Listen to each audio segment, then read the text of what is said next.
Have you ever wanted to know what would happen if raw sewage could talk?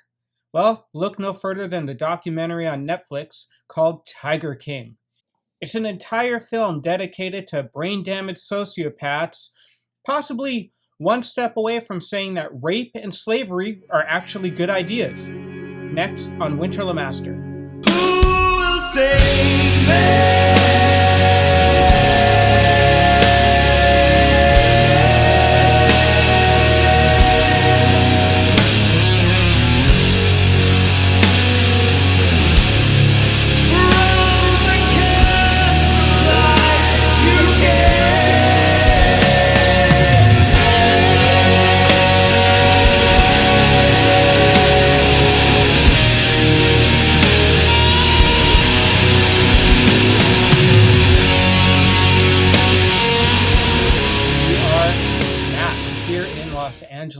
I am in the garage for another episode here on Winter Lemaster.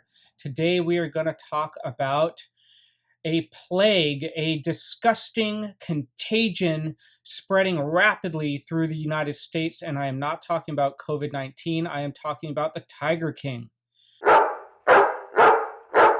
has been a cultural event for the new decade, 2020. We are off and rolling with a bunch of questionable events going on, making me wonder how much longer humanity has to function as a cohesive, working, mind-melded organism on the face of the planet. We have been having a literal trial by fire. Talking about you, Australia. So this documentary's been getting a lot of attention. It's currently out on, I think it's Netflix. I did partake in the watching of this fecal matter stew is possibly a good way to describe it. The onset of the film is pretty interesting. You know, here's this guy who seems to be an anomaly for being from Oklahoma. He's a little bit flamboyant. He is an out of the closet homosexual, and he has got the standard Southern redneck hillbilly style haircut, but he's also got a ton of piercings and tattoos. And he's running this zoo. The documentary's been filmed and edited very well. It is definitely captivating to watch this train wreck of a collection of people, an assortment of personalities that you wouldn't want to put your 5-year-old child in the same room with. I would like to compare it to, have you ever been in a public restroom and, you know, you have that, there's a drain usually on the floor, and the public restrooms that maybe get neglected for long periods of time, there's this substance that collects on that drain, and it's just thick and disgusting, and you just can't get it out of your head, and the smell you can't get out of your head, and the visual of it you just can't get out of your head, and you wonder, how could so much crap and junk and disgusting matter end up in the same place at the same time and just collect and seem to grow? That's the theme of this documentary. This documentary is a highlight reel for every low IQ, brain damaged, psychologically abused sociopath, drug abuser in the United States. This is what encapsulates what we think of when you think of the Hills Have Eyes movie, those people who were in that deserted town that had been used for nuclear experimentation. This is the real life version of those people. The only thing they don't have is weird disfigurements. Oh, I take that back. They do have disfigurements. One of the workers at the zoo got her arm caught in a tiger cage and her arm was ripped to shreds. How did the documentarian get up every morning with his crew and feel good about filming this whole situation as it unfolded? I can only hope that they had to go home and bathe in bleach every single night and watch a marathon of Mr. Rogers episodes to cleanse their mind and their eyes from what they saw and heard on a daily basis. There isn't any redeeming moment in this entire film. There's not one moment where you're like, oh, this guy's just a human. No, the entire film you're watching thinking this has got to be some type of a sick joke. Like, this has got to be some type of a global troll or some type of a weird prank that at the end there's going to be a punchline and everybody's in on it and they're all actually fine, upstanding citizens, real red-blooded Americans, but they're not. To be witness to the psychological abuse, to the drug abuse, taking advantage of these poor young men who are addicted to drugs and have no real like bearing on how to like shape or direct their lives, and to film Joe Exotic literally plying them with drugs and with leading them on with just enough money that they can survive. Not that I didn't know that there are people like this in the world, but I didn't know that there were people like this in the world and they actually gathered together like some type of weird magnetic ferrofluid. They just came together. They're like some type of collective of parasites that were just feeding off of the gross energy from each other. So how did these documentarians not shoot themselves in the head after year 2 or 3?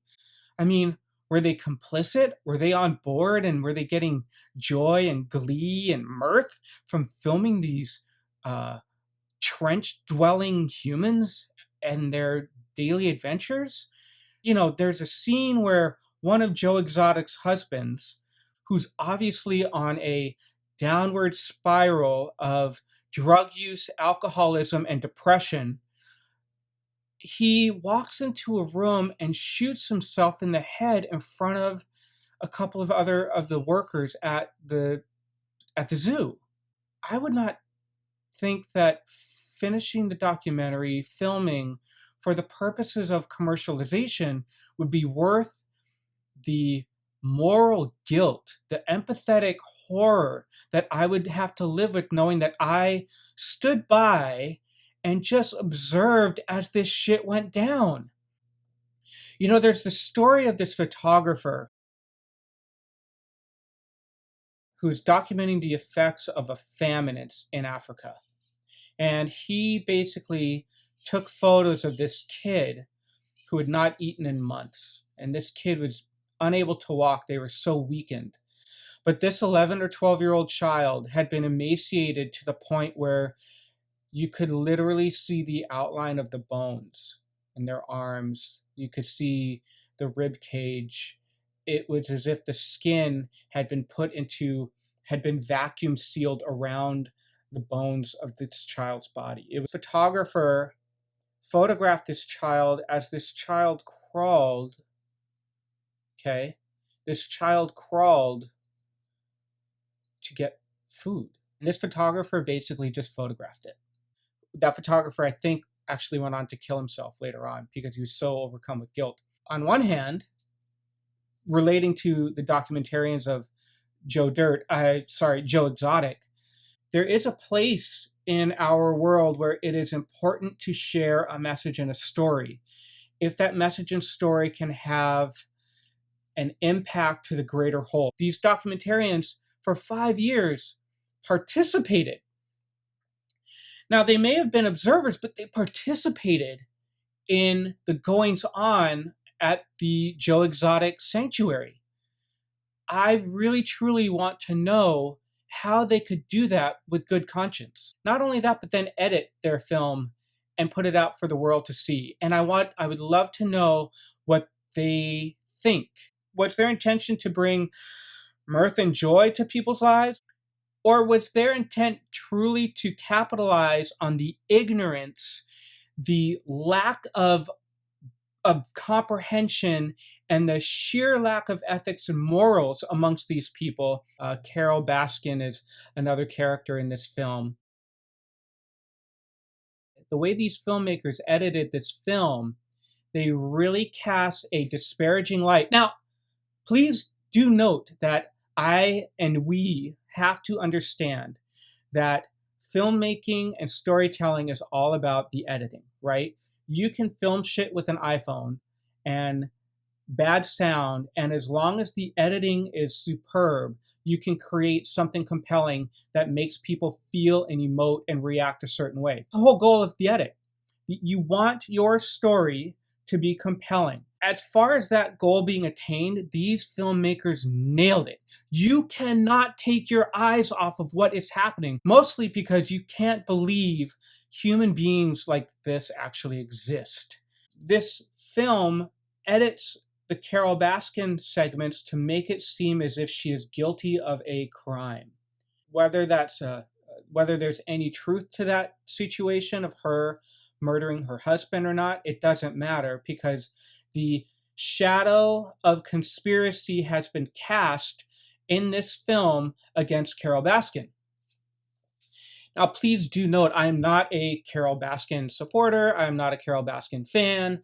I am not a fan of anybody in this film. Well, the only person I am a fan of is the kid who used to work at the ammo counter at Walmart, who became Joe Exotic's campaign manager. I think the only reason he got tied with Joe Exotic is because it was the only thing he could see doing in that small town to get him out of the morass of idiocy. So these guys did a really good job editing, because they made Joe Exotic, at the beginning, they made it seem as if he was kind of a little bit of a pansy, as if he was a little bit simple. Well, he is very simple.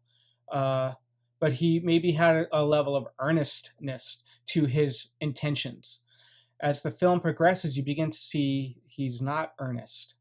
Joe Exotic used drugs and his position of perceived power to ploy psychologically damaged men to sleep with him, strung them along with these things to his own benefit, for his own gain. He could give two shits about anybody else but himself. As the documentary winds up and he goes to jail, he isn't concerned about the lives he may have affected. He isn't concerned about the people whose lives he's basically led astray. He doesn't give a shit about any of them. It's not even giving a shit about his mom, who he drove to financial ruin. Doesn't care about any of that. He is more upset that he is no longer going to be in the public eye. As this documentary came out and news stories started to circulate and more information and attention was brought back to Joe Exotic, he's liking the reignited interest in him and the fame that he is garnering from this documentary. It is straight up shameful. It is an affront to all those good things that we as American citizens should be taking pride in.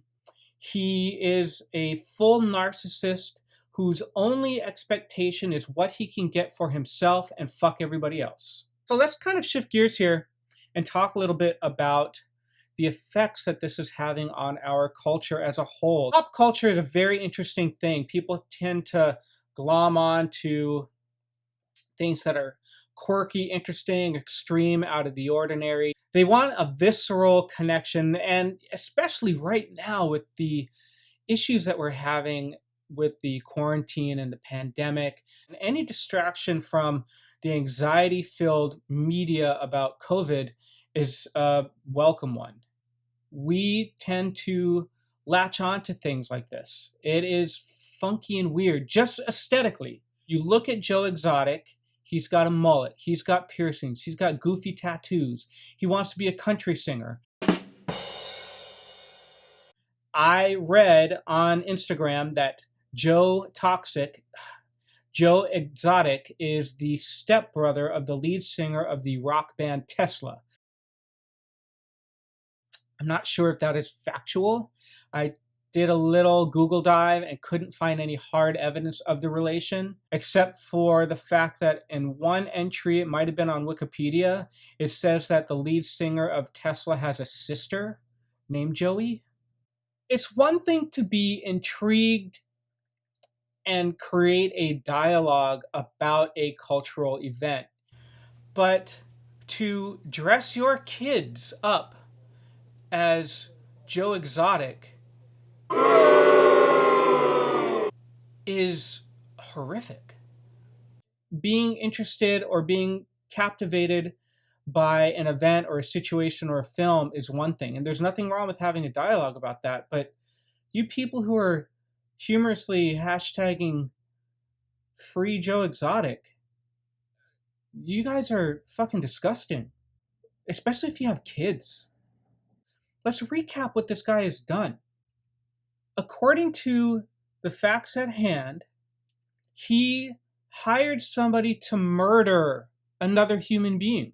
That was how the documentary portrayed it, right? He hired somebody to murder another human being. He went into partnership with somebody who physically beat either their ex-wife or their ex-girlfriend in Las Vegas. He has very little care or compassion for the people he works with. He lets them sort through the meat truck. He thinks he's doing them a service by letting them have first dibs on a truck full of expired meat. That the type of person you want to glorify and celebrate? I see a lot of things happening online as far as merch sales where it's Tiger King merch, his face emblazoned on shirts and stickers with funny quotes. Oh, that bitch Carol. Ah, it's really fun. This is like having the Sandy Hook shooter emblazoned on your shirt with some wacky quote that maybe he put up on 4chan. I gotta wonder what type of person you are where you think that exploiting that idea, sharing that idea because of he's got a mullet and he has a couple weird quotes that he says, yeah, he's got weird quotes and weird quirks because he's a fucking sociopath. Like, that is why. I kept making slip-ups to Joe Dirt. Now, Joe Dirt was a fictional character, yeah, but he was funny in a harmless way. He was weird and out there and quirky in a harmless way. Good intentions, he wanted good to happen. This dude, Joe Exotic, doesn't want good to happen. He only wants what's best for himself, and he doesn't care how he gets it. This dude knowingly drove his mom into financial ruin from her. His mom. You walk into your parents' house with this guy on his shirt, and your mom says, hey, who is this guy? And you say, oh, he's a guy who abuses endangered animals. He uses drugs and alcohol and a financial lure to entrap psychologically damaged young men, ex-convicts, and women so he can then make a profit on their backs so he can further his own personal agenda, Mom. Oh, and he also attempted to murder a rival in another state. And yeah, that's who it is. Isn't that great? Let's have some dinner. While most of you understand how horrific this individual is as a person, he's not even a human. I don't know what type of person he is. A lot of people aren't smart enough, aren't keen enough, aren't intelligent enough, don't have the mental wherewithal to know that what you're saying is tongue-in-cheek with cynicism. They think, oh, this guy is cool, so I should exemplify what this guy is all about because everybody thinks he's cool. And that's the danger that we get into. For every 100 people in your circle that are seeing your thoughts and ideas, sure, 90 of them are going to take that and be like, you know what, that's his individual idea, that's his individual thought. He was coming at it with a funny slant, or he's not supporting this idea. He's just sharing this idea. But there are 10 out of that 100 who are so weak-minded, who have such low IQs, who have such little care for themselves, let alone the world around them, their situation, their environment, their community, their fellow people, that they think Joe Exotic is actually a good dude. Absolutely astounding to me that we, as a functioning society, have gotten to a point where social media truly dictates our thoughts and actions to the point where we will casually just share any fucking pop culture meme or humorous anecdote, regardless of the substance and the story behind it, unchecked. The people that are out there reposting stuff about Joe Exotic that have no clue the psychological, emotional, and traumatic effects he's had on the people around him, the people he abused, the deaths he caused. He literally caused a death. His husband killed himself. This dude was so upset and depressed, he literally shot himself in the office at Joe's Zoo, continuing to propagate and in some way glorify and celebrate this meme of a person are really no different than the people who are writing letters or who used to write love letters to Richard Ramirez while he was in prison. You're no different than that person. You're just observing and perpetuating this horrific, gnarly, disgusting part of our current culture. Now, do I think you should not watch the documentary? No. I think you should see the documentary. And I think you should see it and keep in your mind that these people actually exist. For those of you who are intelligent and have world experience and truly live for the betterment of your fellow man, who want to see society propelled and moved forward, I think you will see through the facade. I think you will see through the money grab that this